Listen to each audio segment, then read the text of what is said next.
Action. Perkenalkan, kami dari kelompok 10 yang beranggotakan saya, Ade Satria Silaban, serta rekan saya. Saya Fadil Metsi. Tiar Munawara, saya Bangkana. Saya Muhammad Islami Pasya. Saya Muhammad Al-Ghazali Zulkarnain. Di sini kami akan membahas tentang mekanisasi hutan tanaman industri di lahan rawa.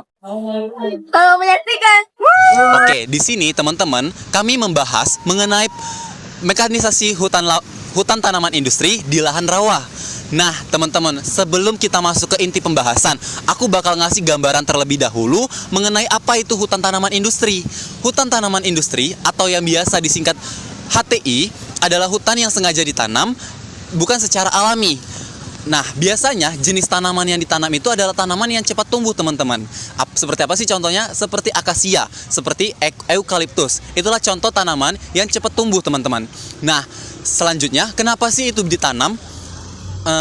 Hutan tanaman industri ini ditanam demi untuk tujuan sebagai bahan baku industri seperti pekertas, pengelolaan kertas, pulp, serta bahan energi. Nah, dari yang saya sebutkan tadi, kita dapat mengetahui bahwasanya hutan tanaman industri ini tujuan ditanamnya adalah untuk komersial, untuk memenuhi kebutuhan bahan baku industri tersebut. Nah, oke teman-teman, selanjutnya kenapa sih yang jadi pilihan itu adalah lahan rawa? Oke, seperti yang kita ketahui nih teman-teman, bahwasanya di Indonesia lahan rawa itu luas banget, akan tetapi belum dimanfaatkan secara merata, secara luas teman-teman. Oleh karena itu, alangkah baiknya jika kita memanfaatkan lahan rawa tersebut dengan ditanami hutan tanaman industri. Akan tetapi teman-teman, ada permasalahan baru yang muncul. Lahan rawa seperti yang kita ketahui, bahwasanya lahan rawa itu adalah lahan yang tergenang oleh air, bahkan sering banjir teman-teman. Oleh karena itu, jika kita ingin mengelola hutan tanaman industri di lahan rawa, maka akan memakan banyak sekali waktu, tenaga kerja, serta biaya yang tidak murah teman-teman. Oleh karena itu, dengan memasukkan mekanisasi di sistem ini, akan memudahkan berbagai proses teman-teman. Proses pengelolaan, dengan menambahkan mesin, maka proses pengelolaan akan lebih cepat. Tenaga kerja yang dibutuhkan tidak banyak, serta waktu yang digunakan tidak banyak juga, dan biaya relatif lebih murah teman-teman. Oleh karena itu, menambahkan mekanisasi di sistem ini akan membuat pengelolaan lebih efektif dan efisien. Guys, dan sini kalau misalnya kita ngomongin tentang lahan rawa, itu pasti udah kebayangkan bahwasanya lahan rawa itu becek, kemudian airnya tergenang, dan juga mungkin kalau misalnya kita lihat itu kayak tergenang dan juga lembek-lembek kayak gitu guys. Nah, memang itulah karakteristik dari tanah ataupun lahan rawa. Dan lahan rawa itu adalah lahan yang memang dia itu minim dari unsur hara.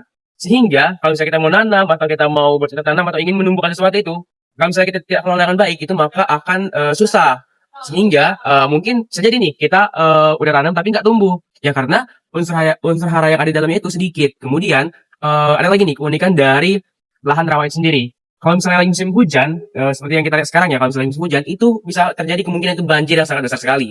Tetapi sebaliknya, kalau misalnya itu kemarau, itu bisa menimbulkan kebakaran. Karena lahannya itu, lahan rawa itu, kebanyakan itu lahan gambut. Sehingga kalau misalnya ada kemarau, itu akan kering, kemudian akan berpotensi kebakar.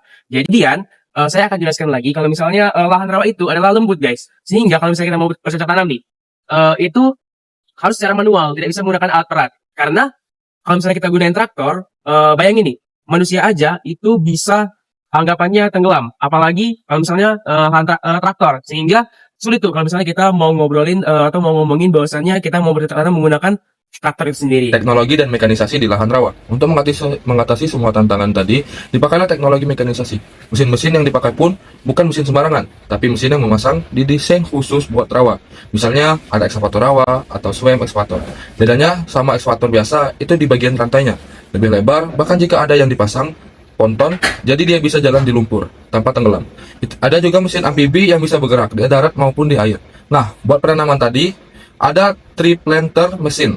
Jadi bibit bisa ditanam lebih cepat dan rapi. Selain itu, tata air di lahan rawa juga diatur dengan bantuan mesin. Ekskavator bikin kanal, pompa dipasang untuk buang air kalau banjir, dan ada pintu air untuk jaga kelembapan tanah supaya tanaman enggak busuk akarnya. Kalau sudah masuk ke panen, kayu biasanya diangkut pakai pohon lewat kanal atau menggunakan log floater. Jadi, kayu dialirkan lewat sungai kecil buatan. Intinya, teknologi ini membantu supaya lahan rawa yang awalnya sulit dikelola bisa dimanfaatkan dengan lebih efektif. Itu mekanisasi dalam tahap pengelolaan HTI. Kalau kita breakdown, mekanisasi HTI itu ada di semua tahap pengelolaan, mulai dari awal sampai panen, mesin selalu dipakai. Pertama, tahap persiapan lahan, biasanya dilakukan tanpa bakar. Jadi bukan tebang bakar gitu. Ekskavator rawa dipakai buat bikin jalur tanam, bikin kanal drainase, dan jaga tanggul biar air bisa diatur. Yang kedua, tahap penanaman. Kalau manual, nanam ribuan bibit pasti lama banget kan? Nah, dengan planter mesin, penanaman bisa jauh lebih cepat. Bibit juga bisa diangkut pakai alat angkut kecil yang ringan atau mesin amfibi biar nggak susah masuk ke area rawa. Yang ketiga yaitu tahap pemeliharaan. Gulma bisa dibersihkan pakai brush cutter mekanis. Pemupukan lebih gampang pakai drone sprayer, bahkan penyemprotan hama bisa pakai mesin semprot bertekanan tinggi. Jadi lebih hemat tenaga dan efisien. Terakhir, tahap panen. Nah, ini yang seru. Karena sekarang ada harvester yang bisa langsung tebang, kupas kulit, dan potong sesuai ukuran standar industri. Kayu lalu diangkat pakai forwarder atau skidder yang ringan supaya tanah rawa nggak rusak parah. Jadi benar-benar semua tahapan udah terbantu mesin. Kalau ditanya apa sih manfaatnya mekanisasi, jawabannya banyak banget. Dilihat dari sisi teknis, bahwasannya hasil produktivitas meningkat berkali lipat. Pekerjaan yang biasanya memerlukan banyak pekerja, bahkan ratusan pekerja manual, bisa tergantikan hanya dengan menggunakan beberapa unit mesin, yang hasilnya lebih cepat, akurat, dan pastinya aman. Dari sisi ekonomi, biaya produksi bisa ditekan, walaupun awalnya investasi mesin itu mahal, tapi dalam jangka panjang jauh lebih hemat. Industri kayu nasional juga terbantu karena pasokan kayu lebih stabil, dan jangan lupa, mekanisasi ini juga membuka lapangan kerja baru, misalnya operator mesin, teknisi, sampai mekanik khusus alat rawa. Tapi ada juga dampak negatifnya kalau nggak dikelola dengan baik. Lahan rawa bisa turun permukaannya atau subsiden, tata air bisa rusak, bahkan resiko kebakaran gambut bisa meningkat. Jadi mekanisasi harus dilakukan hati-hati, jangan asal pakai mesin.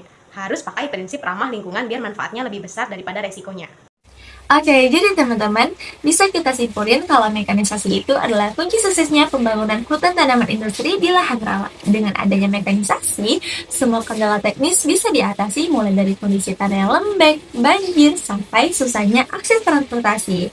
Selain itu, mekanisasi juga bisa bikin pekerjaan lebih cepat, efisien, dan mendukung industri kayu nasional. Tapi, yang perlu diingat, mekanisasi ini harus tetap memperhatikan aspek lingkungan. Kalau sembarangan, lahan rawa bisa menjadi rusak. Karena itu, rekomendasi dari kami adalah gunakan mesin khusus rawa yang ringan dan amfibi, tata air yang harus ditata secara berkelanjutan, dan tenaga kerja juga yang harus diberi pelatihan biar bisa mengoperasikan mesin dengan baik.